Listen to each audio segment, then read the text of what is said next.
এবারে দেখো 3 নম্বর নিয়মটা, এর মধ্যে কি বলছে যে যদি কোনো বাক্যে কোনো কোনো, কতিপয়, কিছু কিছু কিছু, অনেক, অধিকাংশ, প্রায় সব, সাধারণত, পার্সেন্টেজ, অল্প, কম, বেশি, মাঝে মাঝে, কখনো কখনো, কোথাও, কিছু সংখ্যক, কয়েকটি, একটি ছাড়া সব, মধ্যে মধ্যে, অল্প সংখ্যক, মুষ্টিমেয়, একাধিক, 1 2 3 4 ড্যাশ ড্যাশ ড্যাশ প্রভৃতি, মানে এর মধ্যে যতগুলো সংখ্যা আছে, প্রভৃতি সংখ্যা বা শব্দ থাকলে সদর্থক বা হ্যাঁবাচক হলে আই বচনে রূপান্তরিত করতে হবে। মানে এই সব শব্দগুলো দিয়ে যদি কোনো বাক্য থাকে আর সেই বাক্যটা যদি হ্যাঁবাচক হয়, মানে না কথাটা যদি না থাকে, তাহলে কি করতে হবে? আই বচনে করতে হবে। আর নয়অর্থক বা না বাচক থাকলে সেটাকে কি করতে হবে? ও বচনে রূপান্তরিত করতে হবে। বাস, এখানে বলছে এই সব শব্দগুলো দিয়ে যদি কোনো বাক্য থাকে আর বাক্যটা যদি হ্যাঁবাচক হয় তাহলে আই বচন, আর না বাচক হলে ও বচনে করতে হবে। দেখো উদাহরণ দেওয়া আছে কয়েকটা, বুঝিয়ে দিই। তাহলে এখানে কি আছে দেখো, বেশিরভাগ শিক্ষক ছাত্র দরদি। তাহলে ওই বেশিরভাগ কথাটা ওখানে পড়লাম, তাহলে বাক্যটা কি আছে? না কথা আছে কি? নেই। তাহলে এটা কোন বচনে হবে? আই বচনে। যেহেতু এখানে বলছে যে বেশিরভাগ শিক্ষক ছাত্র দরদি, বাক্যটা সদর্থক বা হ্যাঁবাচক আছে, বুঝতে পারছো? তাহলে এটা কি হবে? এলএফ দিয়ে করব, কোনো কোনো শিক্ষক হয় ছাত্র দরদি, আই বচন। তারপর 2 নম্বর কি আছে? মুষ্টিমেয় ব্যবসায়ী, মুষ্টিমেয় ব্যবসায়ী সৎ। এই মুষ্টিমেয় কথাটার অর্থ হচ্ছে অল্প কিছুকে বোঝাচ্ছে, বা কিছু সংখ্যককে বোঝাচ্ছে। তাহলে এখানে কি হবে? L.F, কোনো কোনো ব্যবসায়ী হয় সৎ ব্যক্তি, এটাও আই বচন। তারপরটা দেখো কি বলছে যে 80% ছাত্র পরীক্ষায় ভালো করেছে। তাহলে এটাও যেহেতু হ্যাঁবাচক আছে তাহলে এটাও আই বচন হবে। কোনো কোনো ছাত্র হয় এমন যারা পরীক্ষায় ভালো ফল করেছে, এখানে ফল কথাটা হবে ভালো ফল। যাই হোক, এখানে মিস্টেক হয়েছে লিখতে। তো এখানে দেখে নাও যে 80% ছাত্র পরীক্ষায় ভালো ফল করেছে হবে, এখানে লিখে নিও ভালো ফল করেছে। তাহলে এটা কি হবে? কোনো কোনো ছাত্র হয় এমন যারা, এই এমন যে আর এমন যারা, এর আগেও বললাম যে কিছু কিছু বাক্যের ক্ষেত্রে আমরা এই সব শব্দগুলো বসাতেই পারি। পরীক্ষায় ভালো ফল করেছে। 4 নম্বর নিয়মে চলে আসো, উদাহরণে কি বলছে? অধিকাংশ রাজনীতিবিদ দরদি নয়। অধিকাংশ কথাটা বাক্যের মধ্যে ছিল, এই অধিকাংশ আছে আর নয় আছে, তাই কি না? এই অধিকাংশ আর নয় থাকলে বাক্যটা কোন বচন হবে? ও বচন হবে। কারণ এর আগের নিয়মে পড়লাম যে নয়ার্থক থাকলে সেটাকে ও বচনে রূপান্তরিত করতে হবে, তাই না? তাহলে এটা কি হবে? এলএফ দিয়ে করব, কোনো কোনো রাজনীতিবিদ নয় দরদি, মানে যাদের দয়া মায়া থাকে না। তারপরে কি বলছে? একটি ছাড়া সব পুস্তক মূল্যবান নয়। বলছে একটি ছাড়া সব পুস্তক মূল্যবান নয়, তাহলে নয়ার্থক আছে, তাই কি না? তাহলে এটা কোন বচনে হবে? ও বচনে হবে, যে কোনো কোনো পুস্তক নয় মূল্যবান। তারপরটা কি আছে? আম সাধারণত টক। তাহলে বাক্যটা কি আছে? সদর্থক আছে, তাই কি না? তাহলে এটাকে আই বচনে করতে হবে। কোনো কোনো আম হয় টক, এখানে ফল কথাটাও লিখতে পারি যে কোনো কোনো আম হয় টক। তারপরে নিয়মটা কি আছে? যে অনেক ছাত্র বুদ্ধিমান। বলছে অনেক ছাত্র বুদ্ধিমান, 100টার মধ্যে ধরলাম যে 70টা ছেলে বুদ্ধিমান বা 80টা ছেলে বুদ্ধিমান, কিন্তু 20টা ছাত্রটা আছে যারা বুদ্ধিমান নয়।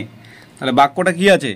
সদর্থক আছে, হ্যাঁবাচক। তাহলে সেটাকে আই বচনে করতে হবে, যে কোনো কোনো ছাত্র হয় বুদ্ধিমান, তাই কি না? যে কিছু কিছু ছাত্র আছে যারা বুদ্ধিমান। প্রায় সব মানুষই স্বার্থপর নয়। এই যে প্রায় সব আর নয় কথাটা আছে, তাই কি না? তাহলে নয়ার্থক থাকলে এর আগের নিয়মেই আমরা পড়লাম যে সেটাকে ও বচনে করতে হবে। তাহলে কোনো কোনো মানুষ নয় স্বার্থপর। এই প্রায় সব আর নয়, এই শব্দগুলো শুধুমাত্র বাক্যটাকে বোঝাচ্ছে যে কোন বচনে হবে। বাস, এইভাবে তোমরা মনে রাখতে পারলেই লজিকগুলো তোমাদের একটাও ভুল হবে না। সেই দিকটা অবশ্যই মনে রাখবে যে তোমাদেরকে লজিক করার সময় অন্তত পক্ষে নিয়মগুলোকে মনে রাখতেই হবে। এর বিকল্প কিছু নেই। এবারে দেখো 4 নম্বর নিয়ম। 4 নম্বর নিয়মে কি বলা হয়েছে যে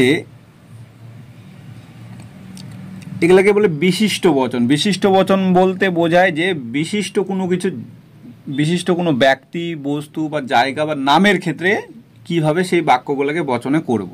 তো দেখো এখানে বলছে যে বচনের উদ্দেশ্যটি নাম বাচক পদ হয় তাকে কি বলে? বিশিষ্ট বচন বলে। নামবাচক পদ। বিশিষ্ট বচনের উদ্দেশ্য পদটি যদি নির্দিষ্ট পদ হয়, মানে কি বলছে যে বিশিষ্ট বচনের যেটা উদ্দেশ্য পদ থাকবে সেটা যদি নির্দিষ্ট করে বোঝায়, যেমন বিশিষ্ট নাম। বিশিষ্ট নাম কি? রাম, তাজমহল, কলকাতা। তারপরে কি বলছে? সর্বনাম আমি, তুমি, সে। তারপরে কি বলছে? নির্দিষ্ট ব্যক্তি বা বস্তু ছেলেটি, মেয়েটি, লোকটি, বইটি প্রভৃতি শব্দ থাকে, তবে বাক্যটি সদর্থক হলে এ বচনে হবে বা এ বচনে রূপান্তরিত করতে হবে, আর নয়ার্থক হলে ই বচনে রূপান্তরিত করতে হবে। বলছে এই সব শব্দগুলো দিয়ে যদি বাক্যটা থাকে, তাহলে বাক্যটা যদি হ্যাঁ বাচক হয় তাহলে কি করব? এ বচনে করতে হবে, আর যদি না বাচক থাকে তাহলে ই বচনে করতে হবে। কিন্তু বিশিষ্ট বচনের ক্ষেত্রে তোমাদের একটা কথা মনে রাখতে হবে যে এই বিশিষ্ট বচনের ক্ষেত্রে তোমাদেরকে পরিমাণটা বসাতে হবে না। একটা বাক্যকে যখন বচনে রূপান্তরিত করব তখন আমরা জানি যে তার 4টা অংশ থাকে, তাই কি না? কিন্তু বিশিষ্ট বচনের ক্ষেত্রে অংশ হয়ে যাবে 3টা।